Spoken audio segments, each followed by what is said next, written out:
السلام علیکم ورحمۃ تعالی وبرکاتہ۔ آج کی اس ویڈیو کے اندر ہم ایک غلط فہمی کا ازالہ کرنے والے ہیں۔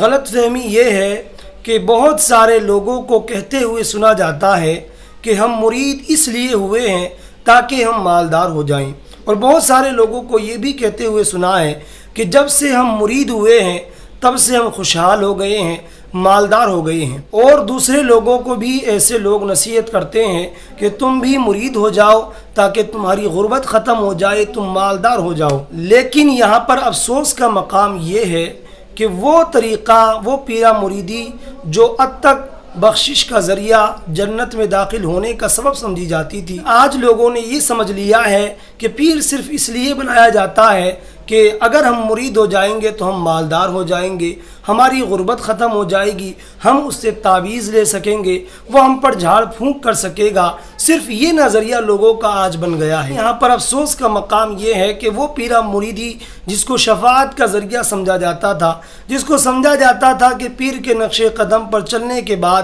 مرید راہ راست پر آ جائے گا، وہ سب کچھ آج لوگ فراموش کر چکے ہیں۔ یہاں پر میں ایسے لوگوں کو نصیحت کرنا چاہوں گا جو اس لیے مرید ہوتے ہیں تاکہ ہم مالدار ہو جائیں، ہماری غربت ختم ہو جائے، تو وہ ذہن کے اندر رکھیں کہ جو مال ہے یہ ایک دن فنا ہو جائے گا، یہ دنیا ہی میں رہ جائے گا، ہم کو ایک دن اس دنیا سے جانا ہے۔ اور وہ لوگ جن کو اللہ تعالیٰ گناہ کرنے کے باوجود مال عطا کرتا ہے، انعام عطا کرتا ہے، تو سمجھیں یہ اللہ تعالیٰ کی اس پر نعمت نہیں ہے، بلکہ اس پر یہ اللہ کا عذاب ہے۔ چونکہ اللہ تعالیٰ ایسے لوگوں کو جو گناہ کرتے ہیں، ایسے لوگوں کو آزماتا ہے، ان کو مزید ڈھیل دیتا ہے۔ وہ در حقیقت یہ جو ہم کو نعمتیں نظر آتی ہیں، یہ جو عشائش نظر آتی ہیں، یہ نعمتیں نہیں ہوتی ہیں بلکہ اللہ کا عذاب ہوتا ہے۔ تو جو لوگ بھی اب تک مرید ہوئے ہیں یا ہونے والے ہیں، تو وہ ہرگز اپنے ذہن کے اندر، دل کے اندر یہ خیال نہ رکھیں کہ ہم صرف اس لیے مرید ہوئے ہیں